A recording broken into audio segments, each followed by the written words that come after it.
Hello student, आज हम कक्षा 10वीं विषय हिंदी भाषा का प्रश्न पूरक पठन महादेवी वर्मा का जो लिखा जो भाषण के बारे में लिखी उसके बारे में हम जानकारी हासिल करेंगे। तो कक्षा 10वीं में महादेवी वर्मा जी ने भाषा के प्रश्न के बारे में ये भाषण लिखा है। भाषण के द्वारा आप लोगों को बताने का कारण ये है कि आज हम भाषा को जो हमारी हिंदी भाषा है उसे हम कोसों दूर होते चले जा रहे हैं। तो महादेवी वर्मा जी का कहना है कि आज जो भी हम भाषा का प्रयोग करते हैं, जो कुछ बोलते हैं हम, वो सब हमारी भाषा के ऊपर डिपेंड करता है। जो हमारी ध्वनि निकलती है, जो हम सोचते समझते और समझने के बाद में जो हमारे मुंह से जो ध्वनि निकलती है जिसका अर्थ होता है, वो सब भाषा के माध्यम से हम आपको बताते हैं। तो इनमें प्रस्तुत भाषण में लेखिका ने भाषा के महत्व को समझाया है और भाषा के अभाव में विकास के सारे मार्ग जो अवरुद्ध होते हैं वो बताया गया है। किस प्रकार से अगर हम विकास वगैरह कर रहे हैं, अगर हमारी भाषा सामने वाली पार्टी को या व्यक्ति को समझ में नहीं आ रही तो हम ना प्रोग्रेस या डेवलपमेंट वगैरह कुछ कर नहीं सकते। इसलिए यहाँ पे ये कहने का मतलब है कि भाषा के कारण ही सारे मार्ग अवरुद्ध हो जाते हैं अगर भाषा समझ में नहीं आई तो भाषा के माध्यम से व्यवहारिक जीवन का लेन देन सहज सुकर बनता है। यानी भाषा ही एक ऐसा माध्यम है जिसके द्वारा आप व्यवहारिक आदान प्रदान आहार व्यवहार कर सकते हैं। लेखिका का मत है कि भाषाओं ने देश को समृद्धशाली बनाया है और बनाने में महत्वपूर्ण योगदान दिया। अगर भाषा सही ढंग से हम यूज नहीं करते, भाषा नहीं बोलते, तो हम प्रोग्रेस वगैरह नहीं कर पाते। इसलिए इनका कहना है कि देश की समृद्धि में जो हाथ है वो भाषा का हाथ है। भाषा मानव की रहस्यमय तथा मौलिक उपलब्धि है। संसार में सुख दुख जताने के लिए भी जो कर्ण स्वर वगैरह निकलता है वो भाषा के माध्यम से निकलता है, तभी हमें सुख दुख का एहसास होता है। उसके बाद में चेतनहीन जड़ प्रकृति के गतियात्मक परिवर्तन भी ध्वनि से ही होते हैं। वज्रपात से लेकर फूल के खिलने तक ध्वनि के जितने कठिन कोमल आरोह अवरोह ये सब ध्वनि के माध्यम से ही बताते हैं। तो भाषा में स्वर अर्थ रूप भाव तथा बोध का समन्वय रहता है। भाषा सीखना तथा भाषा जीना एक दूसरे से भिन्न होता है। तो यहाँ पर लिखेगा ने भाषा सीखना तथा भाषा जीना एक दूसरे से भिन्न होता है। उनका ये मत है कि आप यूरोप वगैरह विलायत वगैरह में जाओ और ये देखो कि हर व्यक्ति जो इंग्लिश भाषा या अंग्रेजी बोलता है, इसका मतलब ये नहीं कि वो धनवान व्यक्ति होता है या पूरी तरह से वो एक अच्छा चरित्र वाला व्यक्ति होगा, ऐसा नहीं है। वहां का स्वीपर वगैरह झाड़ू मारने वाला भी अंग्रेजी बोलता है। इसका ये मतलब नहीं कि अंग्रेजी बोलने वाला व्यक्ति प्रोग्रेस और डेवलपमेंट वगैरह कर सकता, ऐसा नहीं है। तो कहने का मतलब ये है कि भाषा सीखना तथा भाषा जीना एक दूसरे से भिन्न होता है।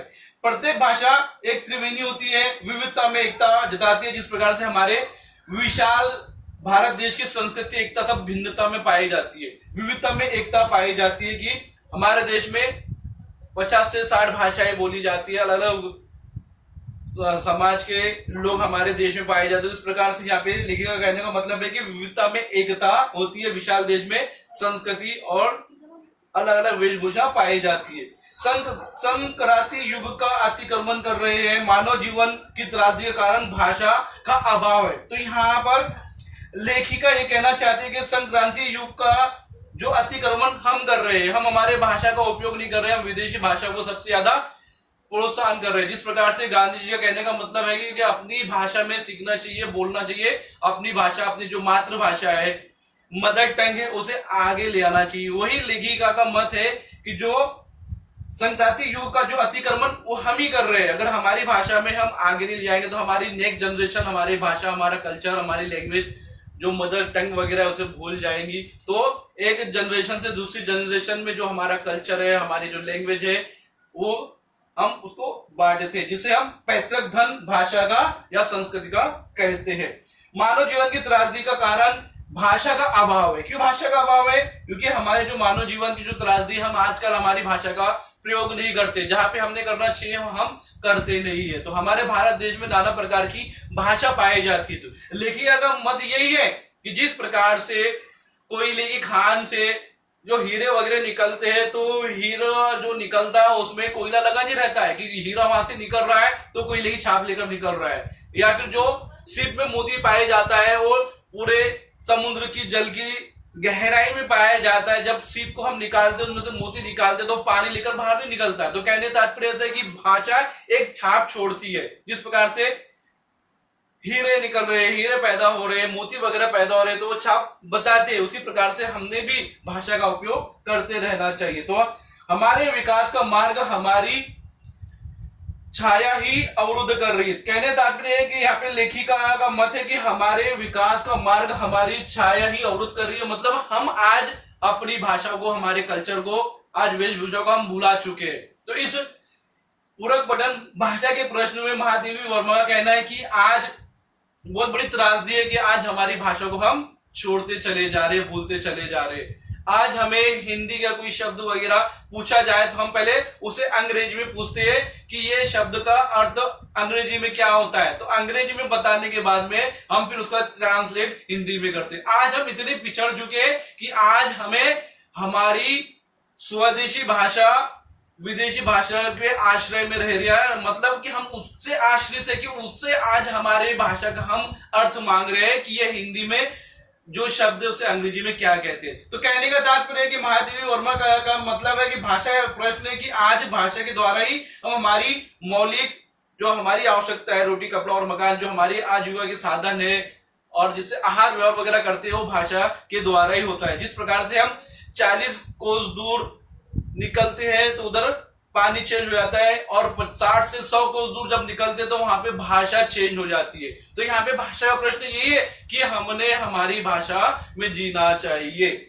तो ये यहाँ पे जो भाषा सीखना तथा भाषा जीना एक दूसरे भिन्न होता है, यही कहावत सत्यार्थ या कहलाती है। तो महादेवी वर्मा हमें इस पाठ में भाषा का प्रश्न के माध्यम से यही बताने की कोशिश कर रही है कि भाषा के अभाव के कारण ही विकास के सारे मार्ग अवरुद्ध हो जाते हैं। अतः हमने हमारी भाषा में पकड़ रखना चाहिए। हमारी जो मदर टंग है उसे हमेशा संभाल के रखना चाहिए।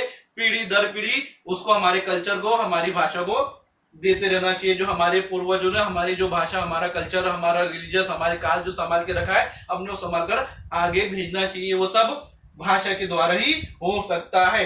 तो यहाँ भाषा के प्रश्न के द्वारा महादेवी वर्मा ने हमें बहुत कुछ भाषा सीखने के माध्यम से और देश को समृद्धशाली कैसे बनाया जाता है, वो भाषा का योगदान कैसे होता है और उसका इंपॉर्टेंस क्या है, वो हमें यहाँ बताया गया है। तो इस प्रकार से हमने आज हिंदी माध्यम विषय हिंदी भाषा का प्रश्न पूरक पठन महादेवी वर्मा के पाठ के बारे में जानकारी हासिल करेंगे।